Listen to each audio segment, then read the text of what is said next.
We have details of a statement from the presidency tonight detailing how the president plans to constitute his government.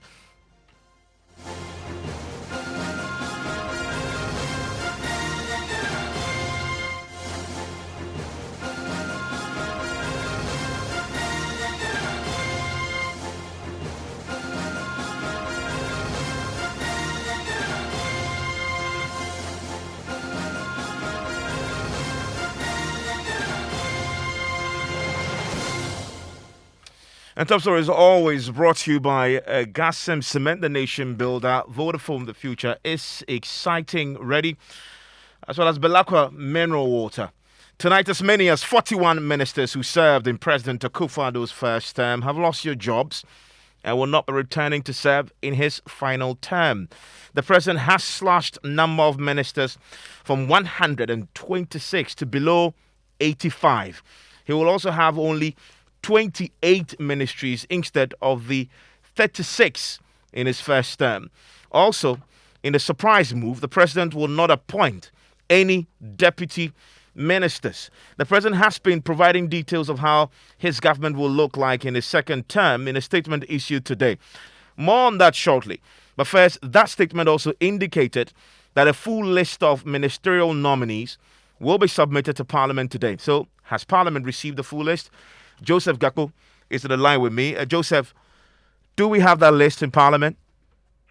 And so, just a few hours ago, about 2 hours ago, the Speaker, Alban Bagwin, spoke to me, not specifically, but when items are outlined in terms of business of the House. You know, the House has been sitting at 2 p.m. for some time now. They started sitting around 3:15 thereabout, and usually the second item after the House begins sitting is formal communication. And it's at that point that if there is a letter from the President or any other individual that's directed at Parliament, then that letter gets read out. When Speaker Bagwin got to that, he told MPs that no formal communication has reached the House for it to become necessary for him to read out those details to MPs, and then moved on to other business. So the indication we get is that no such communication has reached the House, at least as at around 3:30 thereabout, when the sitting of the House began. No such communication had reached the House. We're now getting the full names now. In fact, as just been speaking, I'm just seeing a statement now detailing these names.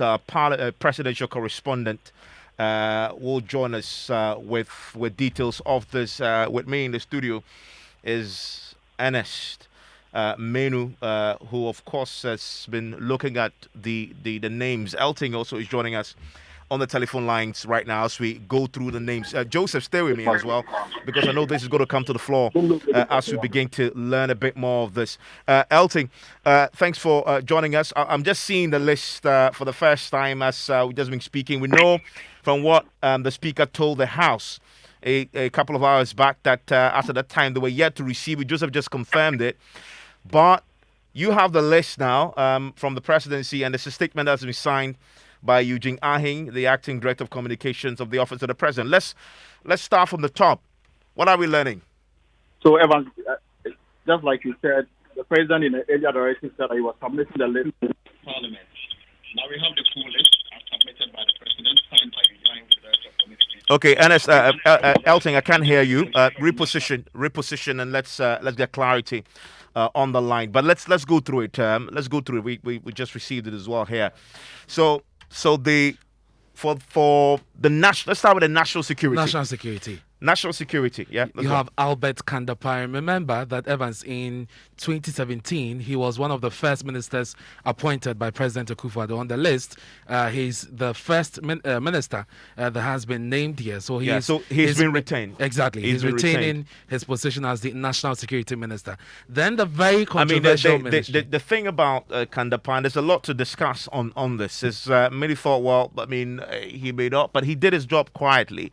And for him to be retained, it means the president is happy. And with for his- many, the event of Ayawaso didn't sit quite well with them, and True. they thought that was quite a low for him as far as his performance as Quite a low for the national- government, actually, exactly. as a whole. But there's a big one in the finance ministry. The finance ministry, and many have been watching out for this because there have been concerns about whether or not the president will still want to maintain Ken Oforiatta, whom we know he is related to, and there have been many issues about conflict of interest and what have you. Well, Ken Oforiatta is back in the second government of President Akufo-Addo as the Minister of Finance. And it is very interesting, Evans, because we had heard, from the presidency that there were moves to get some other people who have international connections to fill this position.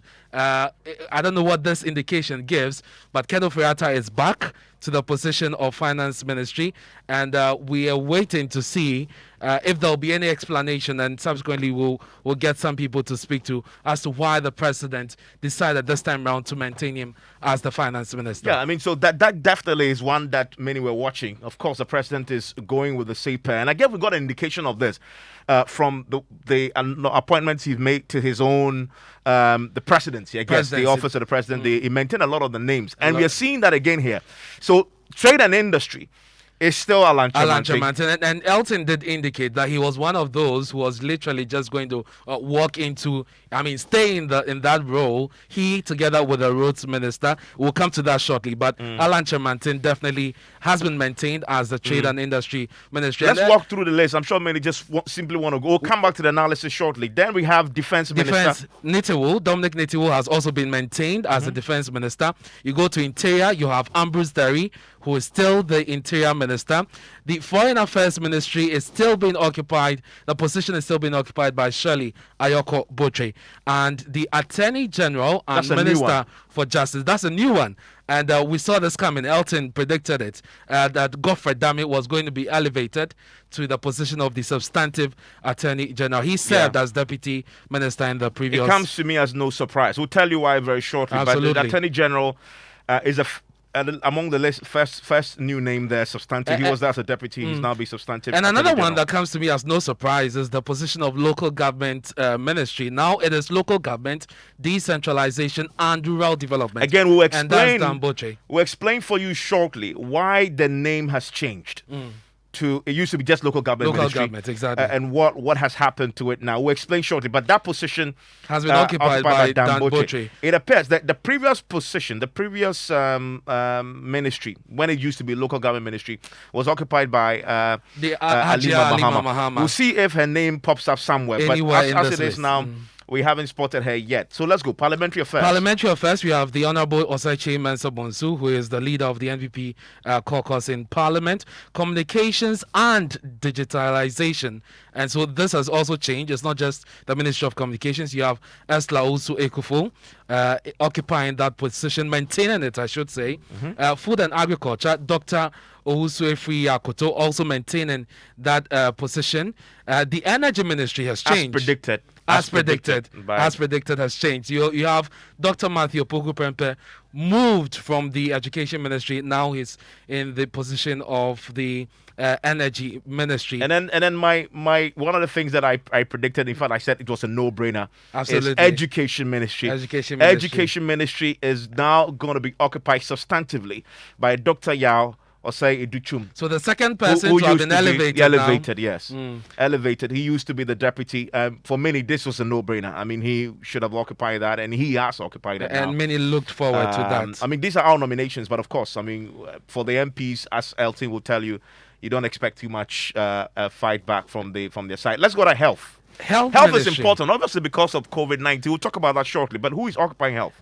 Honorable Kweku Agyemang-Menu has been retained as the health minister, and it tells you a lot. And Evans, you said we'll come to the analysis on these persons. But then when you go to the Lands and Natural Resources Ministry, you have a new face, a new name, Samuel Abdullahi Jinapo, as has been predicted. And Elton did say that he was going to occupy that position. Yeah, and that's a significant one for the young man who also won his seat in Damongo. Used to be the deputy in Parliament. Yes, used to be the deputy the deputy Chief of staff, and now being elevated. This is an elevation from now an MP to a substantive lands and natural resources minister, Samuel Abujinapo.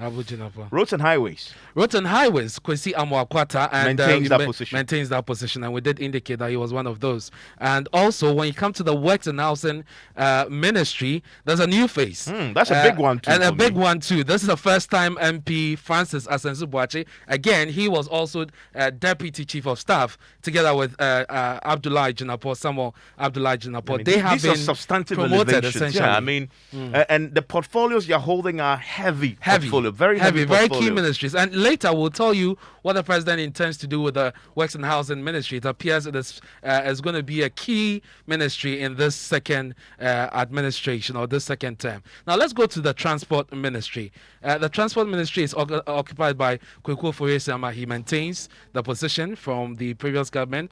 Fisheries and Aquaculture, you have Mavis Howard Kumsin. Yeah, now moved from the Special Development Initiative Ministry. And this used to be occupied by the Nungwa MP, Afolekwe, who lost the seat. And so you have a new person occupying the seat, this position now. Railway development is now being organized by John Peter Amewu. And that's an interesting one. That's an interesting one. It used to be lands and natural resources, and then he went to the energy ministry, and now he's come to railways development. That is an interesting one. There's a lot you can read into that. But let's see. Let's go to the sanitation and water resources. Sanitation and water resources, Cecilia Abnadapa is maintained.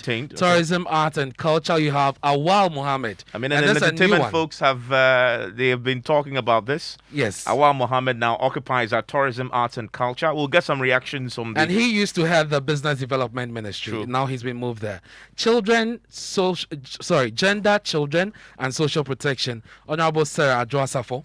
And she was the Minister of State in charge of procurement in the previous administration. Now she's moved to the Gender, Children and Social Protection Ministry. Now the Chieftaincy and Religious Affairs Ministry has been occupied now by Ebenezer Kojo Kum.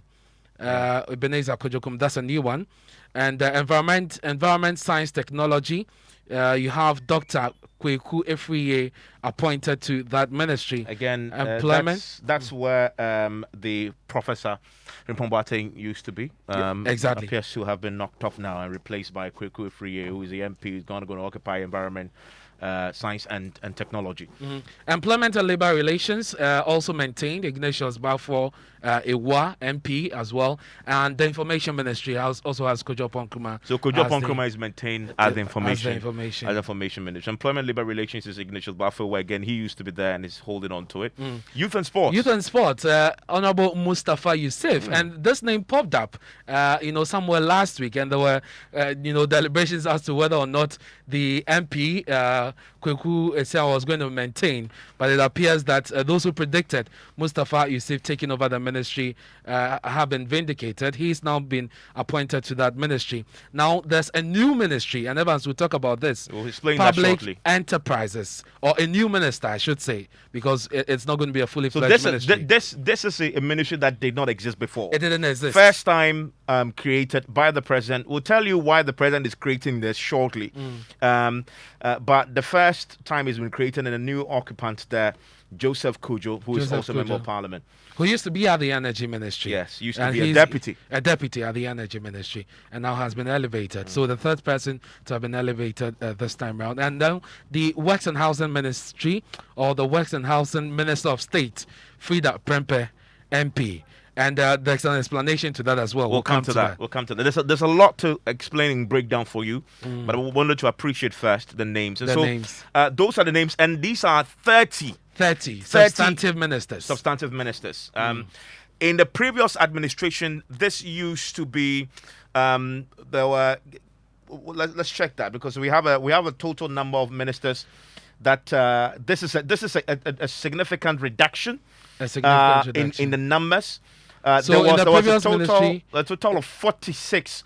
I mean, there were 30 ministers, right? The president has appointed 30 ministers right now. In the previous ministry, of course, we had 126 ministers altogether. Yes, plus their deputies. And the indication we're getting now is that it's going to reduce, or not more than 85. not more than 85. So there is a substantive or a substantial reduction as far as the ministries or the size of the government is concerned. And so that is the list for the ministers. Now Okay. there's also the list for Forgive the me. Hold on for me. yeah. Because of course, as this is just dropped on our lap, reactions beginning to pouring. I'm delighted to say we can speak now to the minister designate Designate. for Agric. I believe Dr. Efria Koto, who joins us on the telephone line right now. Dr. Koto, thank you for your time here on Top Story. You're most welcome.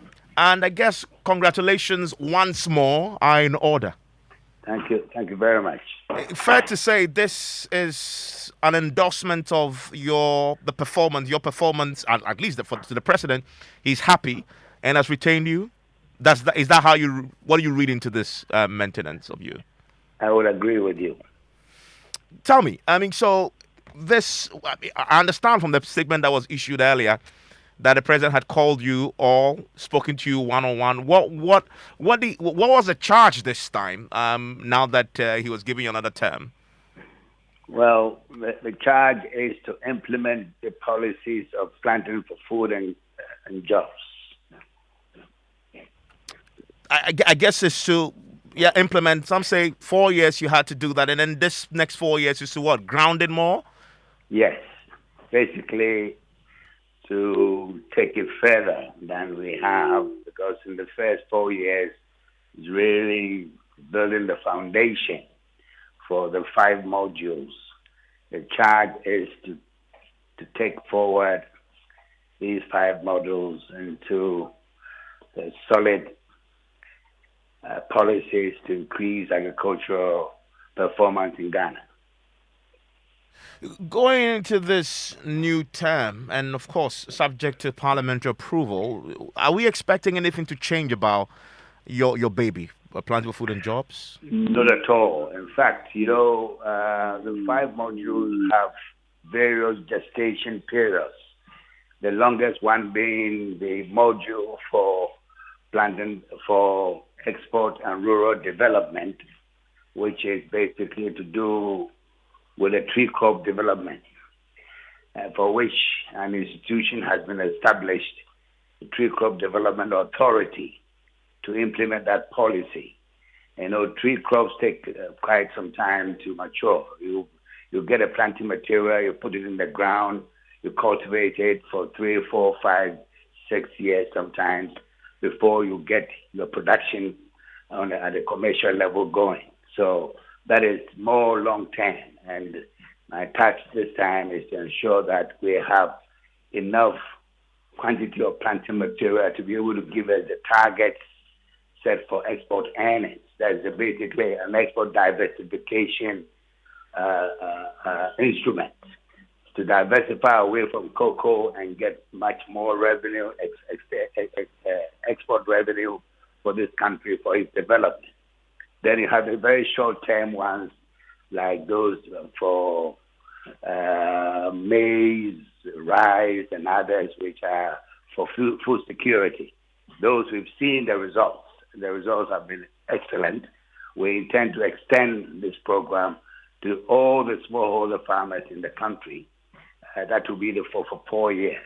Then we have, of course, the the greenhouse module, which is intensive, high-tech, to be able to produce vegetables not only for the domestic market, but also for export, to earn us more export earnings. Then livestock, which is the rearing for food and jobs, which we started on a pilot basis, which we are going to move into full implementation in the 4 years ahead of us, God willing. And then, of course, mechanization, trying to bring machinery into smallholding agriculture to improve to enhance the productivity of that sector, all in the way of transforming the agricultural economy of Ghana. Great, and I guess you're looking forward to again coming before your colleagues for some exciting grilling.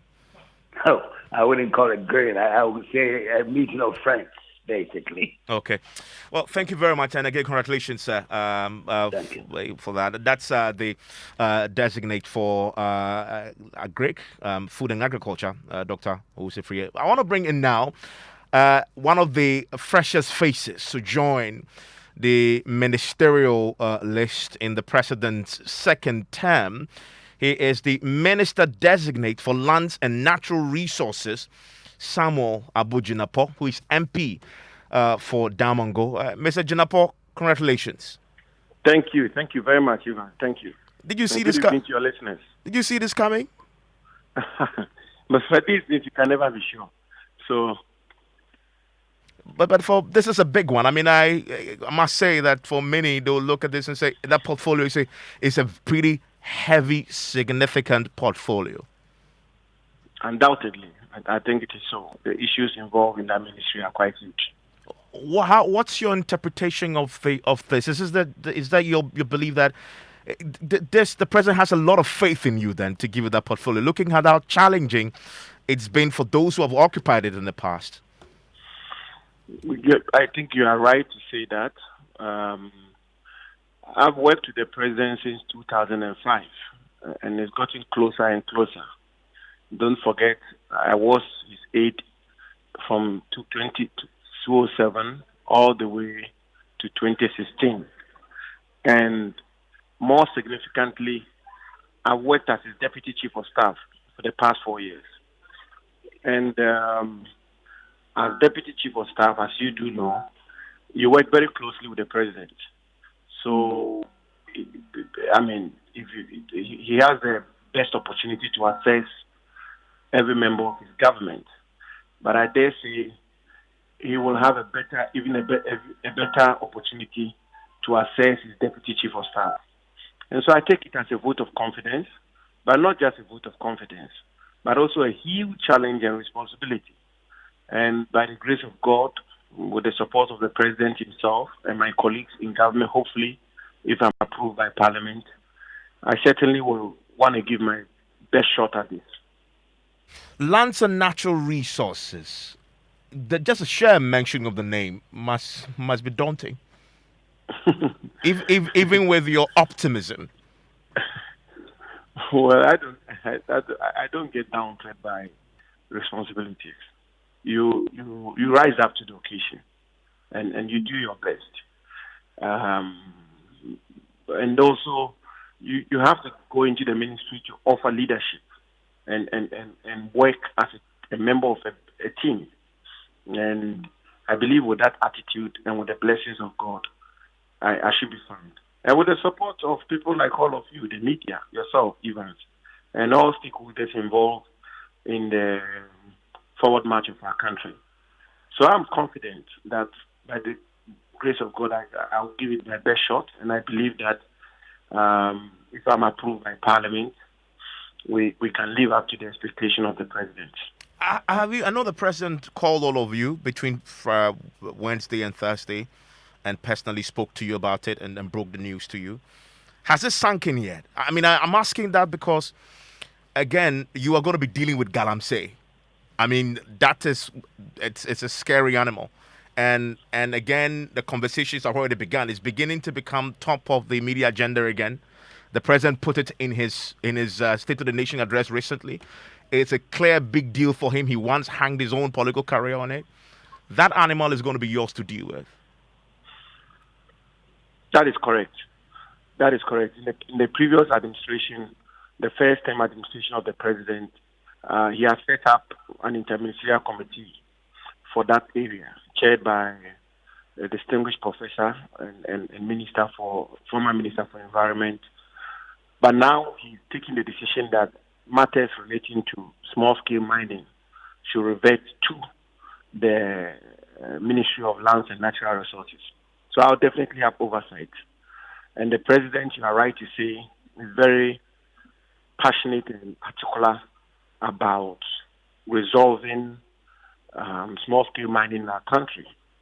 But even before I get my opportunity at the vetting and hopefully at the ministry, I'm fully guided by the president's own vision for that industry. And it's very clear.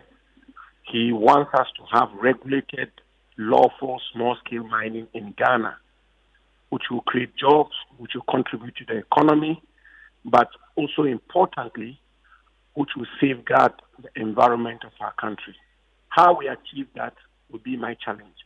And hopefully, if I get the opportunity, we'll work out a mechanism to be able to realize the president's vision for that industry, which is to promote regulated, sustainable, lawful, small-scale mining, thereby safeguarding the environment, the ecosystem of our country, and leaving this country in a proper shape for future generations. That is my instruction from him, as I understand. So, so this is in a specific area of illegal small-scale mining, as in Galamsey. But I'm pretty sure when you met him, knowing the way he had approached this before when he first came in 2017, he has a clear sense of the overview of what he wants you to do. I mean, you've mentioned Galamsey. What else did he? What other responsibilities is he expecting you to deliver on in the next 4 years when he met you? The president wants us to continue with the reforms which were begun in his first term and the efforts which were begun in his first term to ensure that land becomes a useful tool for national development. It doesn't become an obstacle to national development. He wants us to work with the various actors in the government and our country to ensure that we build a forest bank, several forest banks in our country, so that we can promote the environment in this country. And also to leverage the natural resources of our country, diamond, gold, steel, iron, you name them, for national development. And that's exactly what, if we get the opportunity and approved by Parliament, we will do. Are you looking forward to the vetting? Yes, I am. with trepidation, with excitement, or with relaxation? What is the abiding feeling? Well, naturally, you have mixed feelings, without doubt. And I guess especially with the way the committee itself is constituted and the way Parliament itself is, this will not be a walk in the park, not by any stretch of imagination. But it shouldn't be. It shouldn't be. The framers of our constitution were deliberate in building this sort of constitutional architecture, where the framers of our constitution put in this arrangement where the president doesn't have the final say, and therefore his nominees will have to be subjected to parliamentary vetting and prior approval. It is the case in almost all developed democracies, and I think it's a welcome one. It's all part of the concepts of separation of powers and checks and balances and all of that. But I believe that to rise to become a member of parliament presumes that we are reasonable, responsible people. And members of the appointment committee, I know a good number of them, I think these are all decent, responsible, patriotic people. And they will do a good job for the good people of Ghana. And as the speaker put it, they will not be obstructionists and they will not be rubber stampers. And therefore, they will do their work as expected of them by the laws and people of Ghana. So we shouldn't have entertained any anxieties. I wish you all the best, Mr. Abujinapo. Thank you very much, Evans. Thank you. And all the best. Of course, that's the Minister Designate for Lands and Natural Resources. George Rafe is joining me shortly. We'll be talking about the Finance Ministry. Ken Ofori-Atta is returning to that ministry as a substantive minister. We'll talk about sports as Hans Mensah Andor is here too. How much does he know of Mustafa Yusuf, for example, youth and sports? Stay with us for that. Newsnight shortly, on the night when the president sent his full list of ministerial nominees to Parliament. We have more reactions for you on that breaking news story here on Newsnight.